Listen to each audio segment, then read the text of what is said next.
In the previous chapter, I evaluated the quality of the pier work and noted in particular the problems with the beams not sitting fully on the piers, and I came up with an arrangement of the frame shown here where each beam at least catches a piece of the pier, however small.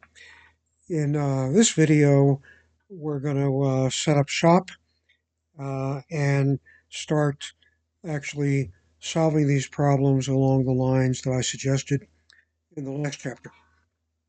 One of the early videos showed me dumping all the wood in the driveway, and now I took it all to the backyard with the trailer.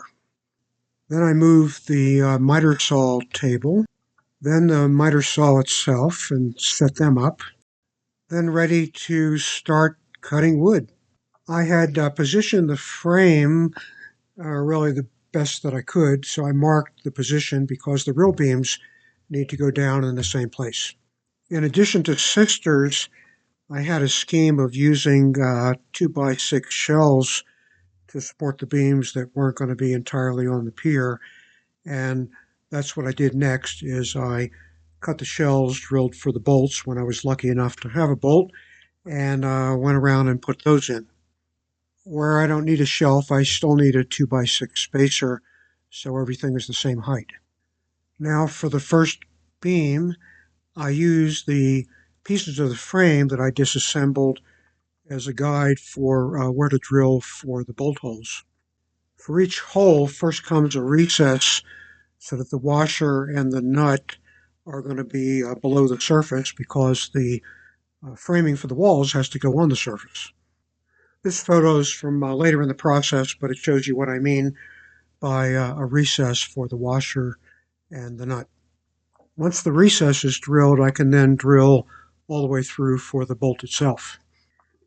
A bunch of the bolts had their threads kind of mashed from the work of inserting them into the concrete, so I had to get out my Craftsman tap and die set that I bought sometime in the 70s, I think. And then find the 3H13 die and go over the threads of a bunch of these bolts to clean them up.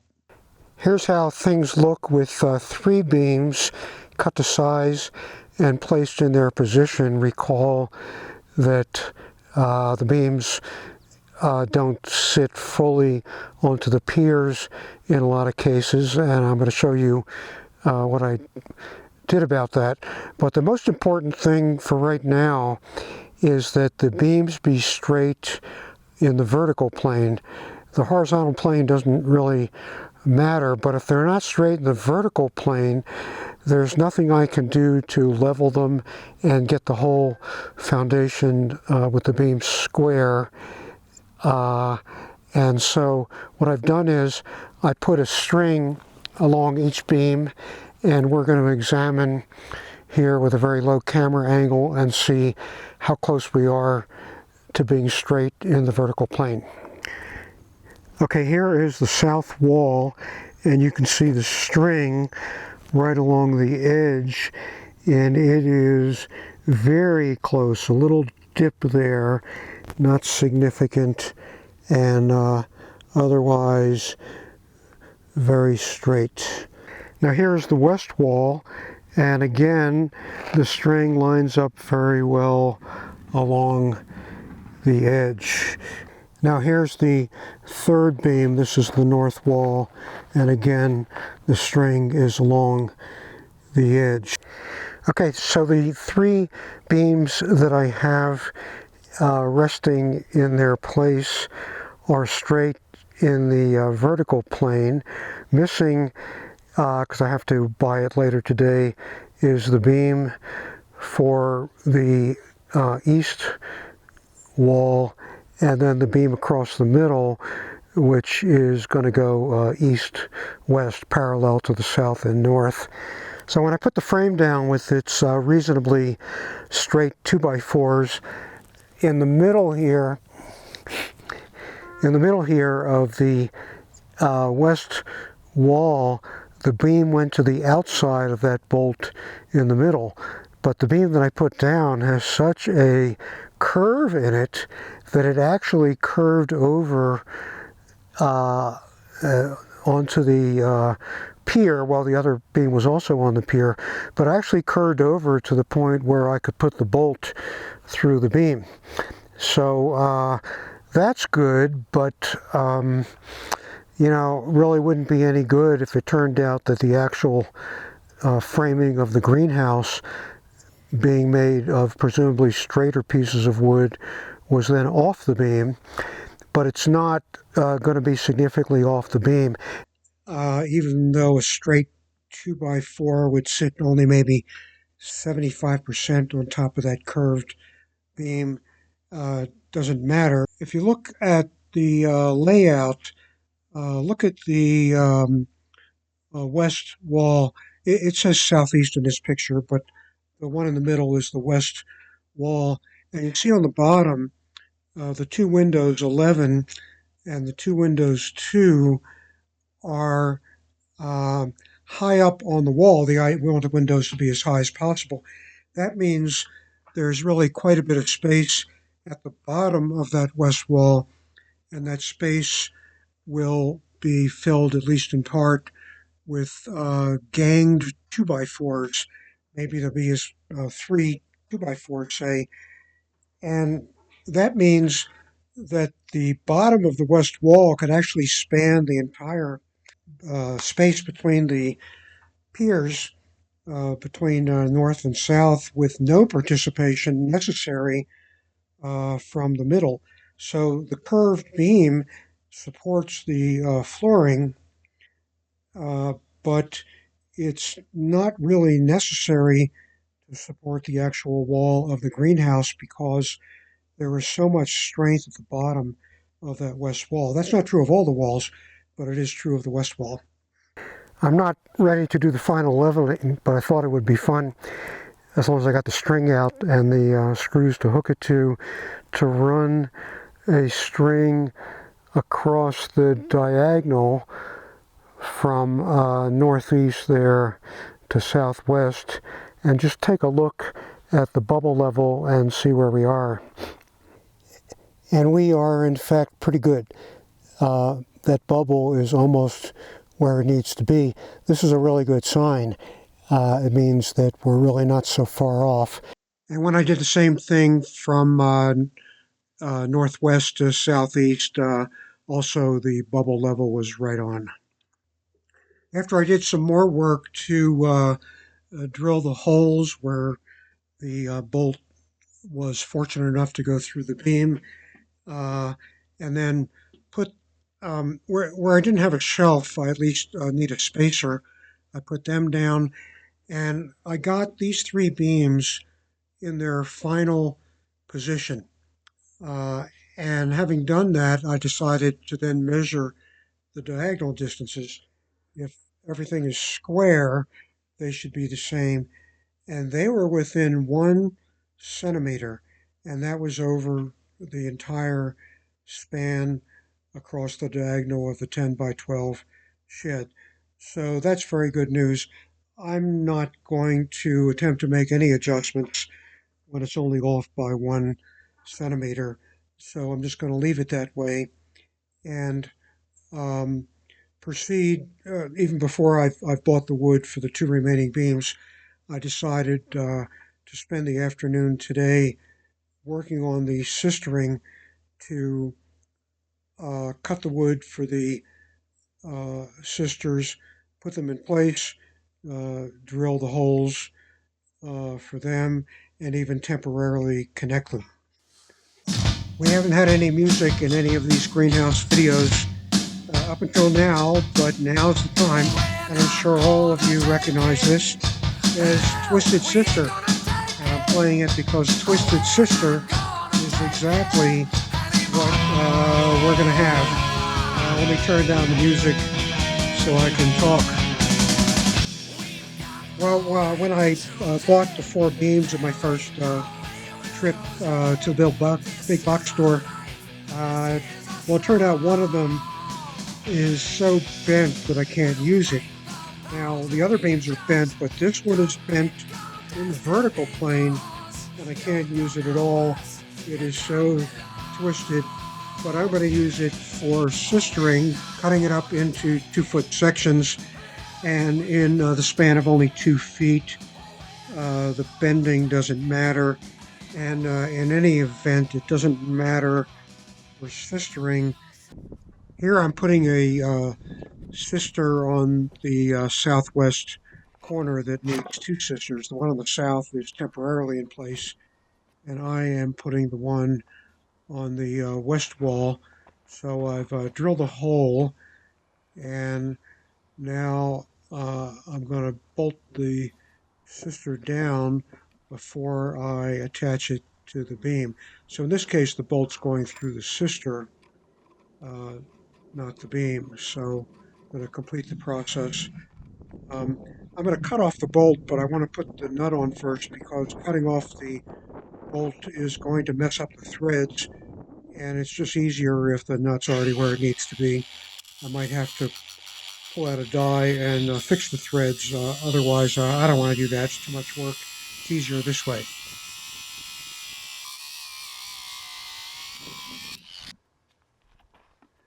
I just want to test this and make sure that all the hardware is below the surface. And this sister needs a shim. I've got the shim the right thickness, but I just need to cut it off so I can wedge it in there.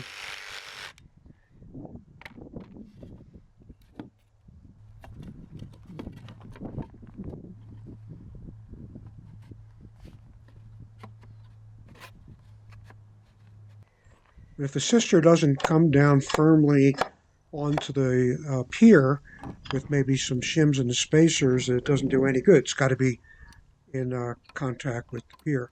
So now with the shims in there, I'm going to bolt it down snugly. You can see that I already have holes in the sister, and all I have to do now is use those as a guide. And I'm now drilling into the main beam all the way through.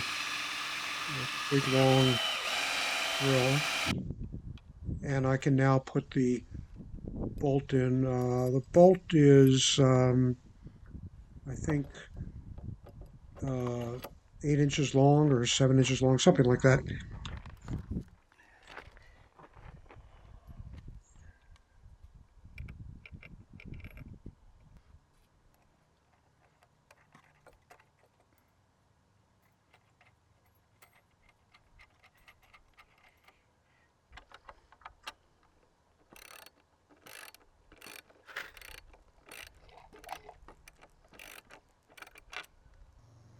And here are 4 bolts through the beam and the sister with spacers and shims, and that's half of the southwest corner. You can see everything is still level the way it's supposed to be. All right, the base, the foundation is complete with all 5 4x6 beams. And you can see the level there on one of them. All 5 beams are level with my shop level. And I ran a string line from corner to corner, and that's level 2. All right, so there are 9 piers in various positions, each with a bolt, which may or may not be in the right place. I kind of went through all that earlier in this video, and I think the previous one. And I'm going to visit each of the 9 piers. Each of the 9 piers tells a story. So here we go, and I'm going to start on the middle of the south wall. All right, middle of the south wall. Well, there's a joke. You're not completely worthless. You can always serve as a bad example. And this bad example allows us to break down the 3 components of each of the supports on the piers. First of all, there's the main beam. That's responsible for holding up the wall. The main beam, like all the piers, has some purchase on the pier, but not the full width of the beam, which is 4.5 inches. So there's a sister bolted to it, and the sister is completely on the pier, and together as a family, so to speak, they are on the pier. So the downward force will be on the pier, and that is the main objective of the beams and the piers. Then there's that smaller piece which has the bolt through it. This is because the bolt, as I mentioned in an earlier video, is so far away that even one sister can't reach the bolt. But the bolt really just keeps things in position and prevents the greenhouse from blowing away in a high wind, which is not a huge job, especially because there are 9 of those bolts, not to mention the weight of the whole thing when it's finished. And so I didn't use a full-blown 4x6 for that part, but just a smaller piece of wood that is screwed. You can see that there are 7 screws screwing it to the sister, and the bolt goes through there. So each of these 3 plays its role, and together they form a solid foundation for the middle of the south wall. Okay, next comes the southeast corner. It's good in the sense that both beams sit entirely on top of the pier, so no sistering necessary, but the bolt is just on the edge of that east beam, and so I couldn't exactly drill a hole. I had to rather cut a notch. The notch started off clean enough, but then I had to chisel it, and I've got a big washer there to essentially hold down both beams. This doesn't occur anywhere else, but just happens to occur here. Normally, of course, the bolt is only going to go through one beam, and one bolt can't go through 2 beams. But here, it's actually locked down pretty good. And I want to mention one more thing. It's not visible from this angle. You see here all the corners and the T-intersection with the center beam are held together with 8-inch, 3/8 inch lag bolts. So that ties everything together that way. All right, continuing counterclockwise, we next come to the middle of the east wall. This happens to be where the door is going to be, but of course the door is above all of this when I do the framing. This is almost good. Both beams are completely on the concrete pier. That's good. The 2x6 you see on the bottom with a couple of shims, that is not a shelf to support the beam because the beam is already on the pier. That's a spacer because there are other 2x6s that were a shelf. I explained this in an earlier video, and I'll show a close-up of an example of that as we go around here. Again, the bolt is on the edge. Only the east beam is really locked down by that bolt. The center beam is not actually touching the washer, but of course those 8-inch, 3/8 inch lag bolts are still in there.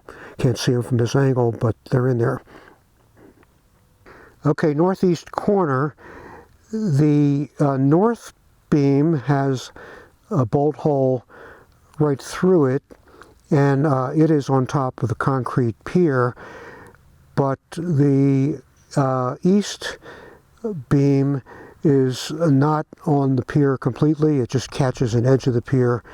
So 2 things go on. In all cases like this, there's a shelf that you see there. That's the 2x6 at the bottom that supports the beam. And the shelf is big enough so that everybody's sitting on that shelf, including the north beam. And then there's a sister.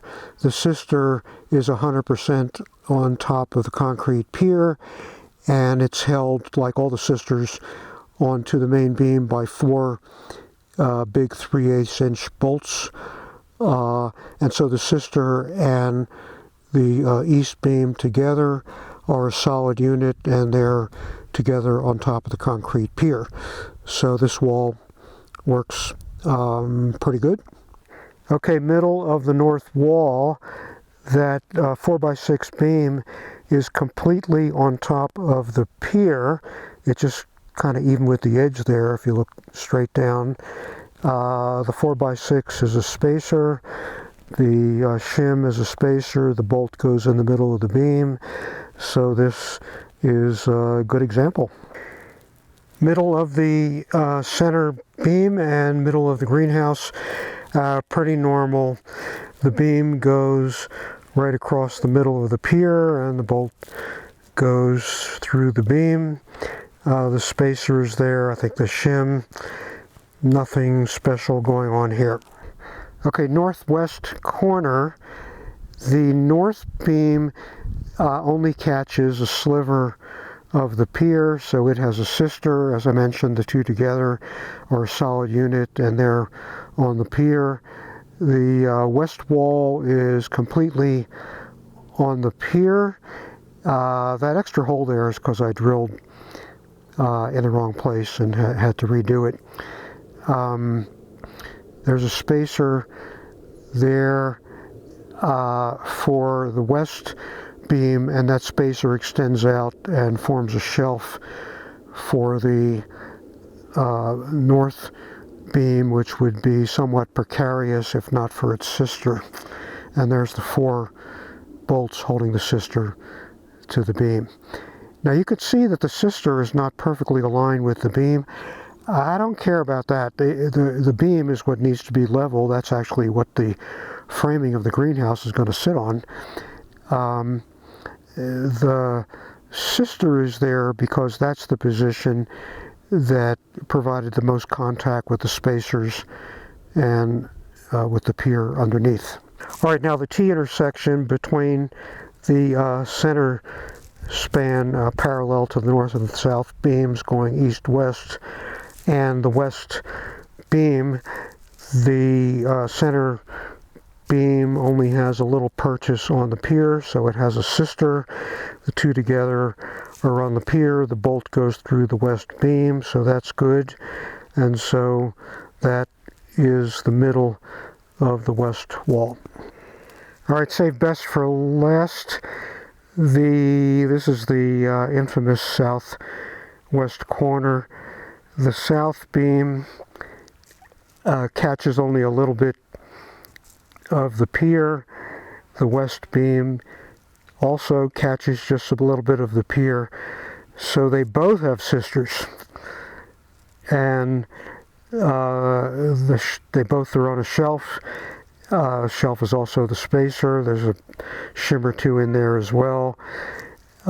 Each sister is attached with 4 3/8" bolts, and probably put more work into this corner than 2 or 3 of the other corners combined. But this is now a strong southwest corner with a lot of wood and a lot of steel. So there we go. There's the level and pretty much square foundation with the beams along with their sisters all sitting firmly on the piers. Everybody is bolted down. Everybody's connected with lag screws.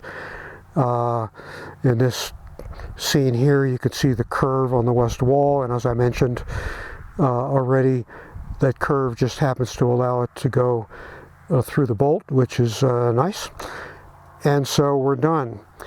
And the next thing I'm going to work on are the joists. And the joists will support the floor. Once the joists are in, then we can begin framing. We could begin framing before the joists. There's no connection between the walls and the joists. The joist is for the floor, not the walls. But it's a lot easier to move around without any framing involved. Also, my daughter is coming to town for a long weekend to help, and I want to save the framing for her because the framing is the fun part. That's where you show dramatic progress as soon as you raise a wall, and her reward for coming to town to help will be to help with the framing.